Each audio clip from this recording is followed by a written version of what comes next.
Kerala files cinema చూసాము. అక్కడ మహిళలను ఏ విధంగా ఇబ్బంది పెట్టారో, అదే విధంగా మన హైదరాబాద్‌లో, మన కుకట్పల్లిలో గూడా మహిళ ఆ విధంగానే గురైన పరిస్థితి కనబడతా ఉంది. దీనిపైన ఎటువంటి అధికారులు గూడా స్పందించని పరిస్థితి కనబడతా ఉంది. ఆ మహిళ గూడా మీడియా ముందుకొచ్చి ఆవేదన వ్యక్తం చేసిన పరిస్థితి కనబడతా ఉంది. ఈ అంశం గురించి మాట్లాడతాం మనతోని బీజేపీ పార్టీ రాష్ట్ర నాయకురాలు మోనిక శుంకర్ గారైతే ఉన్నారు. అక్క నమస్తే. ఎట్లా చూస్తా ఉన్నారు? ఈ లవ్ జిహాద్ అనేది గూడా మనం ఎక్కడో సినిమాలో చూసాము. అప్పుడెప్పుడో ఉండేదని గూడా చాలా సార్లు ఇన్నాము.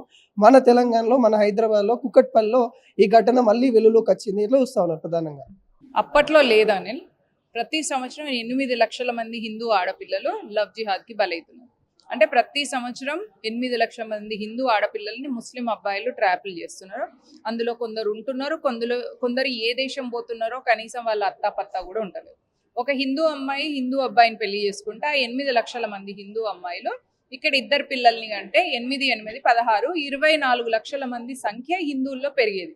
ఇప్పుడు 8 లక్షల మంది హిందూ ఆడపిల్లల్ని ప్రతి సంవత్సరం లవ్ జిహాద్ మీద తీసుకుపోతున్నారు అంటే ఆడ 8 లక్షల మంది మనకు తక్కువ అవుతున్నారు. అట్ ద సేమ్ టైం వాళ్ళకి అక్కడ 3 పిల్లల్ని కన్నా 24 లక్షలు ప్లస్ ఈ 8 32 లక్షల సంఖ్య వాళ్ళది పెరుగుతుంది. సో ఇది సంఖ్యాబలానికి సంబంధించింది అన్న విషయాన్ని మనం అర్థం చేసుకోవాలి. ఎప్పుడైతే ఈ విషయాన్ని అర్థం చేసుకుంటామో అప్పుడు మనము మన సంఖ్యను మన దేశానికి మన ధర్మానికి ముడిపెట్టి మన హిందూ ఆడపిల్లల్ని కాపాడుకుంటాం. లవ్ జిహాద్ ప్రతి సంవత్సరం జరుగుతుంది, ప్రతి చోట జరుగుతుంటుంది. కేరళ సినిమా ప్రొపగండా అని అనేవాళ్ళు ఏం మాట్లాడతారు ఇప్పుడు? ఆ అమ్మాయి పరిస్థితి ఏంది ఇప్పుడు? కాబట్టి women empowerment, women financial independence అనేది వ్యక్తిగతంగా మాత్రమే ఉంచుకోవాలి, అది పెళ్లికి వర్తించదు. పెళ్లి ఖచ్చితంగా తల్లిదండ్రులు, కుటుంబ సభ్యులు ఒప్పుకొని వాళ్ళ సమ్మతితో జరిగితేనే మనకు రక్షణ ఉంటుంది అన్న విషయాన్ని ప్రతి ఆడపిల్ల తెలుసుకోవాలి. మనం ఈ విషయం తెలుసుకోనప్పుడు ఇట్లాంటి లవ్ జిహాద్కి మనమే బలైపోతాం. మనల్ని మనం కాపాడుకోవాలంటే మన కుటుంబంతోని మన టైస్ ఎక్కువ ఉండాలి, మన కుటుంబంతోని మనకు బంధం గట్టిగా ఉండాలి. మన కుటుంబ సభ్యుల్ని ఎదురించి మనం పెళ్ళిళ్ళు చేసుకొని ఒక వ్యక్తిని జీవిత భాగస్వామి చేసుకోవాల్సిన అవసరం లేదు. ఎందుకంటే పెళ్లి తర్వాత అయ్యేది కూడా కుటుంబమే కాబట్టి అరేంజ్ మ్యారేజెస్ బెటర్, 100% సేఫ్. అందులో డైవోర్స్ అయినా అది సేఫ్ డైవోర్స్ ఉంటుంది, సెక్యూరిటీ ఉంటుంది. అంటే ఈ కేసులో మనం చూసినట్లయితే మహిళ కూడా మీడియా ముందుకొచ్చి మాట్లాడుతా ఉంది. ఎవరు కూడా అధికారులు కూడా ఎక్కడ కూడా స్పందించినట్టు కనబడట్లేదు. చట్టం ఉంది, చట్ట పరిధిలో ఖచ్చితంగా చర్యలు తీసుకుంటాం మాత్రమే ఆ ఒక్క విషయమే చెప్తా ఉన్నారు. కానీ ఎక్కడ కూడా స్పందన దొరికినట్టు కూడా ఆ మహిళకు కూడా ఎక్కడ కనిపించట్లేదు. ఎట్లా చూస్తా ఉన్నారు? ఒక అత్యాచారం కూడా గురైనట్టుగా ఆమె చెప్తా ఉంది. ఈ అంశాన్ని ఎట్లా చూస్తారు? కాంగ్రెస్ అంటే ముస్లిం, ముస్లిం అంటే కాంగ్రెస్. ముస్లిం వ్యక్తి హిందూ ఆడపిల్ల మీద దౌర్జన్యం చేసిండు కాబట్టి, హిందూ ఆడపిల్ల మీద క్రైమ్ చేసిండు కాబట్టి, కాంగ్రెస్ అంటే ముస్లిం కాబట్టి ఇక్కడ ఏం న్యాయం జరగదు. ఇప్పటివరకైతే భారతీయ జనతా పార్టీ అధికారంలో ఉండదో ఆ రాష్ట్రాలలో ఆడపిల్లలకు సేఫ్టీ ఉండదు, భూములకు కూడా సేఫ్టీ ఉండదు. అందుకే వక్ఫ్ కూడా మనం ఖర్చీఫ్ వేస్తే కదా బస్సుల కుర్చీ మనది అయినట్టుగా వక్ఫ్ ఎక్కడన్నా వాడు ఖర్చీఫ్ వేసి ఇది వక్ఫ్ భూమి అనగానే అది వక్ఫ్ భూమి అయిపోతుంది. ఇది మన పరిస్థితి. కాంగ్రెస్ ముక్త భారతే దీనికి సొల్యూషన్. కాంగ్రెస్ ముక్త తెలంగాణతో పాటు భారతీయ జనతా పార్టీ అధికారంలోకి రావాలి, అది ముఖ్యం. లేదంటే బీఆర్ఎస్ హిందుగాళ్ళు బొందుగాళ్ళు అంటారు, అక్కడ కూడా మళ్ళీ మనకు అన్యాయమే జరుగుతుంది. ఆ తలుపు ఈ తలుపు ఎన్ని తలుపులు తడతాం? మనకంటూ ఉన్నది ఒకటి భారతీయ జనతా పార్టీ. కాబట్టి భారతీయ జనతా పార్టీకి మద్దతుగా నిలబడాల్సిన అవసరం ఉన్నది. ఇది లవ్ జిహాద్ ఒక అమ్మాయి మీద జరగలేదు, మన నాగరికత మీద జరిగింది, మన హిందూ ఆడపిల్లల మీద జరిగింది, మన హిందూ ధర్మం మీద జరిగింది. కాబట్టి ప్రతి హిందూ, ప్రతి ఓటరు కూడా భారతీయ జనతా పార్టీకి మద్దతుగా ఇస్తూ తనలో తను కుల ప్రాంత భాషకు అతీతంగా హిందూ ఐడియాలజీతో ముందుకెళ్తే తప్ప దీనికి సొల్యూషన్ ఉండదు. అంటే మీరు ఒక రాజకీయ నాయకురాలే కాకుండా హైకోర్టు అడ్వకేట్ కూడా ఎలా చూడొచ్చు? అంటే చట్ట పరిధిలో ఇలాంటి చాలా మంది కూడా బయటికి రావడానికి ఇబ్బంది పడతా ఉన్నారు. ఎలా బయటికి రావాలి అనేటోళ్ళు కూడా చాలా మంది ఉన్నారు. అలాంటి మహిళలకి మీరేం చెప్తారు? ఇప్పుడు ఇదే కేసులో వాడు అరటి పనులు అమ్ముకునేటోడో, సోఫా కుట్టుకునేటోడో వాడు, ఈ నవాజ్ కానీ అబ్దుల్ గాడ్ కానీ, వీడు జైలుకు పోయిండు అనుకోండి, ఒక 3-4 ఏళ్ళు వాడు అక్కడ ఫ్రీ ఫుడ్ తింటాడు, వస్తాడు. వాని బ్రతికే అది కాబట్టి వాని ఎక్కడైనా వాని సర్వైవల్ మాత్రమే వానికి ఇంపార్టెంట్. సో ఇప్పుడు ఈ కేసులో అమ్మాయి మీద అత్యాచారం జరిగినందుకు వాడు ఒక రిమాండ్కి వెళ్తాడు, రిమాండ్ నుంచి వెళ్ళి మళ్ళీ బయటకు వచ్చేస్తాడు, బెయిల్ వస్తుంది.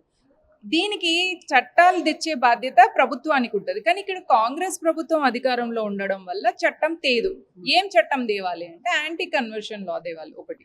2, ఆ అమ్మాయిని చీటింగ్ చేసిండు వాడు, హిందూ అని చెప్పి అమ్మాయిని పెళ్లి చేసుకున్నాడు, అది చీటింగ్ కాబట్టి 420 కేసు వేయాలి. అందులో రిలీజన్ ఇన్వాల్వ్ అయిన 420 కేసులో సివియర్ పనిష్మెంట్స్ ఉండాలి. అవి ఏవి కాంగ్రెస్ చేయదు.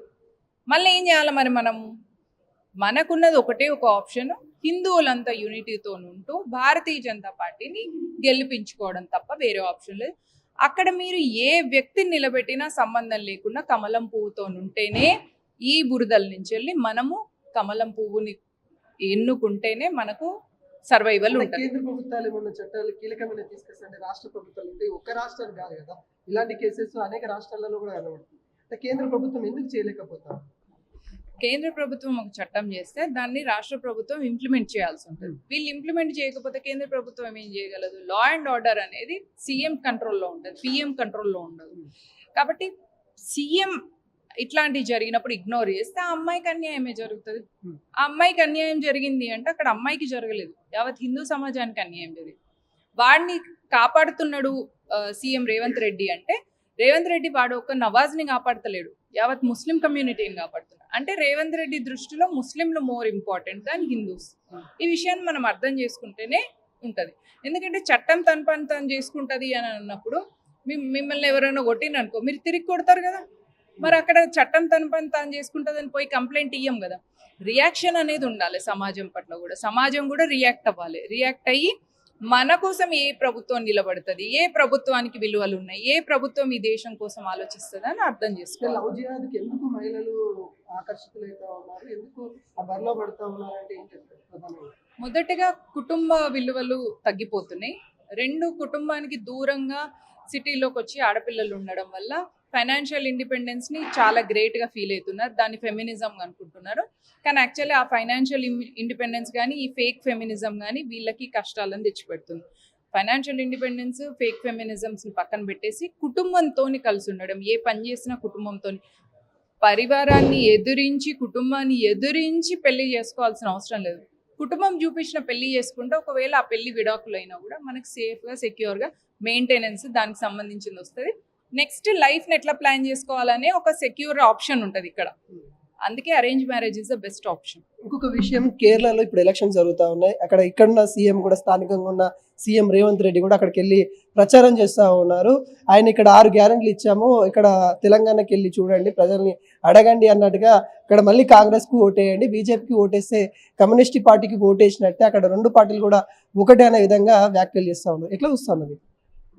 కమ్యూనిస్ట్ స్టేట్లో కేరళలో బీజేపీ ఓట్ ఓపెన్ చేయడానికి ప్రయత్నం చేస్తుంది పొలిటికల్గా. అట్లా కాంగ్రెస్ దూరి మేం చేస్తాము అనేది కాని ముచ్చట. కాంగ్రెస్ కమ్యూనిస్ట్ కలిసి ఈ దేశాన్ని భ్రష్టు పట్టించిండ్రు. ఇప్పుడు ఇంకా భ్రష్టు పట్టించే ఆలోచన వీళ్ళకు ఉన్నా కూడా ప్రజలు దీన్ని ఒప్పుకోరు. తెలంగాణలో బాగా చేసిన అనుకొని రేవంత్ రెడ్డి పోయి అక్కడ 6 గ్యారెంటీలు పెడుతున్నాను అని అనుకుంటున్నాడు. ఒక్కసారి బయటకు వచ్చి రేవంత్ రెడ్డిని తిట్టిన తిట్లు, బూతులు చదవమని ఇని కూడా ఏం చేస్తాడు, నాకు షాడిస్టిక్ ప్లెజర్ వస్తుంది అంటాడు కావచ్చు. కాబట్టి ఇట్లాంటి షాడిస్టిక్ వ్యక్తిని మనం సీఎంగా ఎన్నుకున్నాం, మన కర్మ, మన దరిద్రం. కాబట్టి ఈ దరిద్రం నుంచి, ఈ కర్మ నుంచి వాళ్ళు బయటపడాలి అంటే ఐ సే అగైన్, ఈ బురదల నుంచి వాళ్ళు మనల్ని బయట పెట్టేది కమలం పువ్వు మాత్రం. అంటే ముఖ్యంగా మహిళల గురించి మనం ప్రస్తావిస్తాం, ఫ్రీ బస్ కావచ్చు, మహిళలకు ఇస్తున్న పథకాల గురించి కావచ్చు, కేరళ వేదిక కూడా అవే విషయాలు చెప్తా ఉన్న పరిస్థితి కనబడతాం. మనం చూసినాం కదా ఈ 6 గ్యారెంటీల్లో మహిళకు ఫ్రీగా టికెట్ ఇచ్చినప్పుడు ఆమెతో వచ్చిన భర్తది టికెట్ పెంచిండ్రు కదా, అక్కడ మరి ఫ్రీ ఏమైంది? ఇదే ఆలోచించాలి ప్రజలు.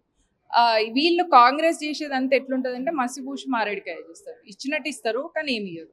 కాబట్టి వీళ్ళని అసలు నమ్మొద్దు.